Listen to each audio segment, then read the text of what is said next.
2nd of February, Monday afternoon. It's about 5:30 in the afternoon, or it's almost night. I'm at the town of, it's called Volpago del Montello. You can see very well. Anyway, it's almost dark. Just doing a shorter ride today on the plains. This part here where I am now, this behind me, this is an old World War I railway track the Italians used to use to supply the Italian front line, which goes for miles that way, with food, ammunition. It was also, I think, used in the Second World War by the Germans for the same purposes.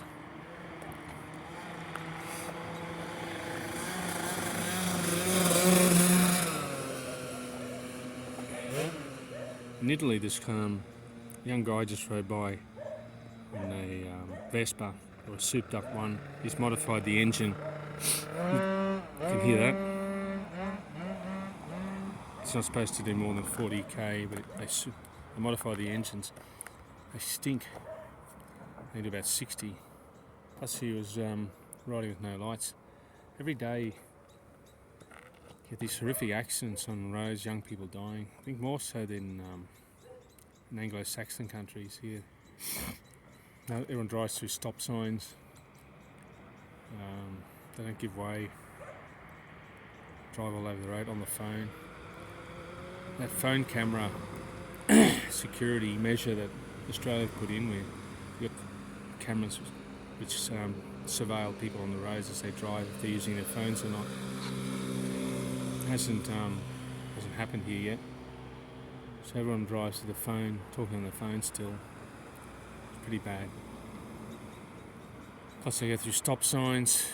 Plus the speed cameras, they install them, they get vandalised. Plus they use paint to cover the camera lens to block out the camera shutter. Anyway, beautiful sunset here. Just go for a bit of a walk down this way.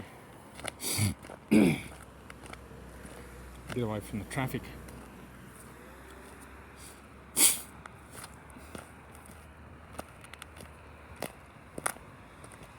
Just reporting on the situation in Italy.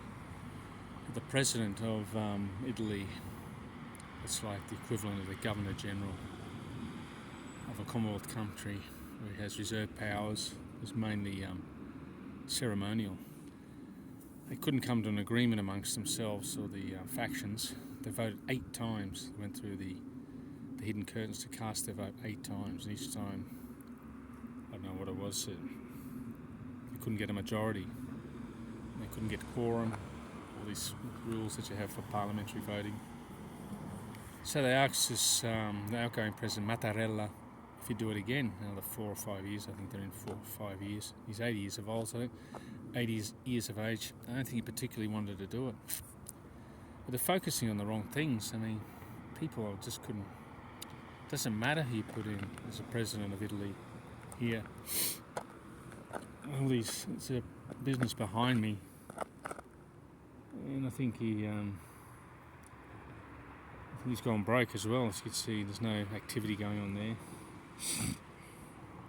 So on the plains, a lot of these businesses, they're in industrial areas, they're built on the plains, out of residential areas.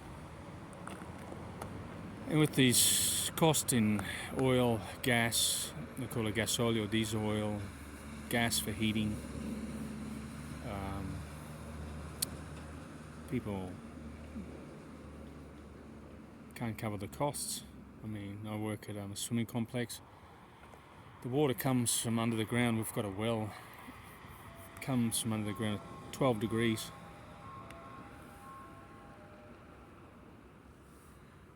And it has to be heated up to 29. So that requires a massive amount of energy to do that. Gas, we use gas.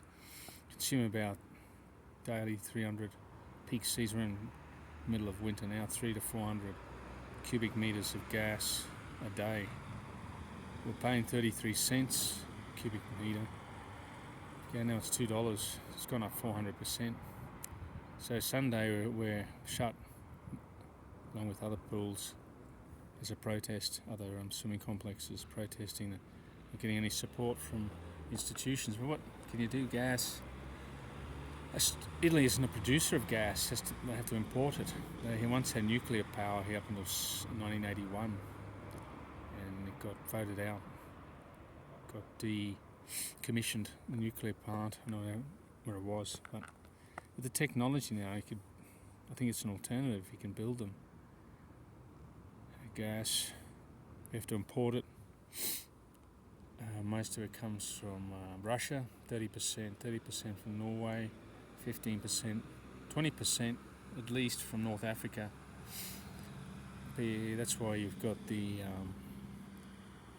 migrants that come across the sea, because they come from Libya. Libya is a market Italy wants to get into in terms of natural resources, the gas, because 5% comes from there.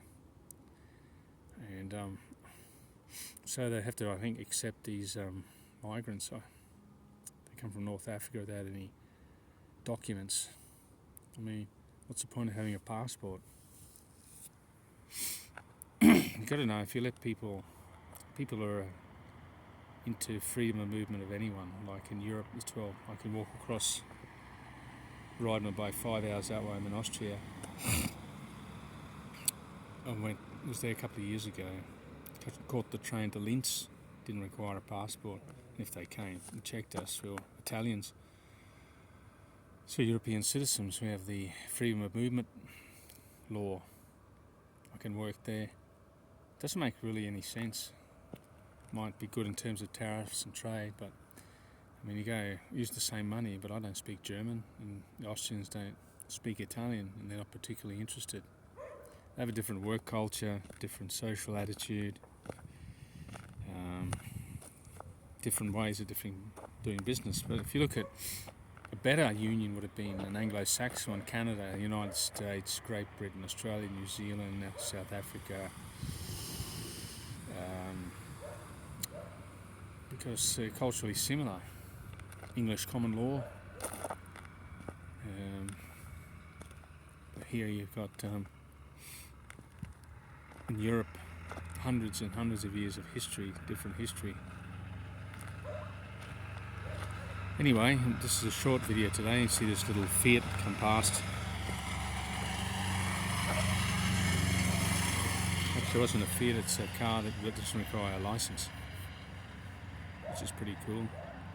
Haven't got to worry about insurance or anything. It's getting dark now. Let's just have a look at this nice sunset.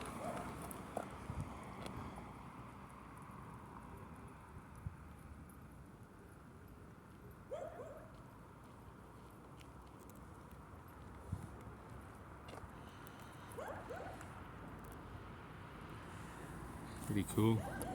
Just a final note. Following a guy in the United States, Dan from iAllegedly, does good videos, gets out and about, lives in Southern California near the beach, does really good films of seascapes. He talks about real things that affect the ordinary person's life. I mean, the mainstream media, if you can, just, it's not even worth watching it. It's just false, journalists overpaid, propaganda, that's all it is. It's not real journalism. You have to dig on YouTube or BitChute. Probably BitChute, you're probably going to get people speaking what they feel, what they think. Like Jeff Berwick, he sends me videos via email.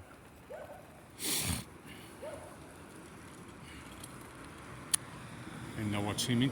He's a guy, he gets hardly any likes, followed by that many people, only through his email mailing list. And he's the guy that talks the most sense, and has been the most accurate in his predictions on how the economy's heading. I think Bitcoin is going to gain momentum. I'm betting on that.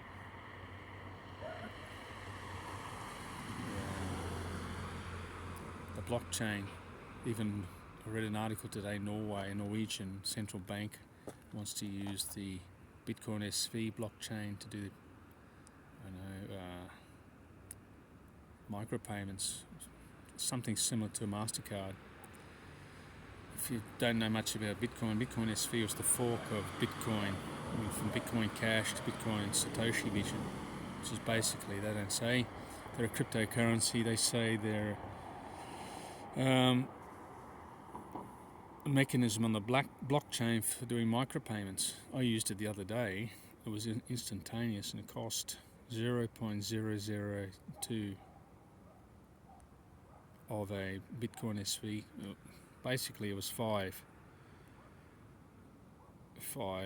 American dollars. It was like 0.2 of 1 cent. So I think this is going to gain momentum. It's like, you got to look back, and if you look back on a YouTube video 97, there were a lot of people talking disparagingly about the internet, like the Nobel Prize winner for the economy. If it was an American economist, said, "Oh, it's just a fad."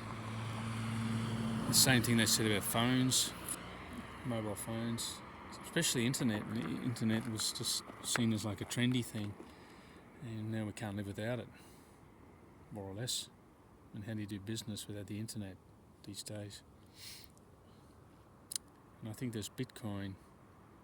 You got to invest, spread, diversify what money you do have, put some into that, and those assets. Hold on to physical things, gold and silver. Keep some cash, even though it's diminishing in its purchasing power. I think you won't believe. Anyway, bye for now from Italy. Let's have a look at this beautiful sunset once again. Never get discouraged or depressed. Therein lies life's task. Stay positive, even though when things are very, very hard like now.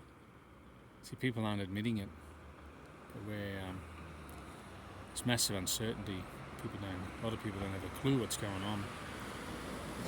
Anyway, look after your health. Bye for now.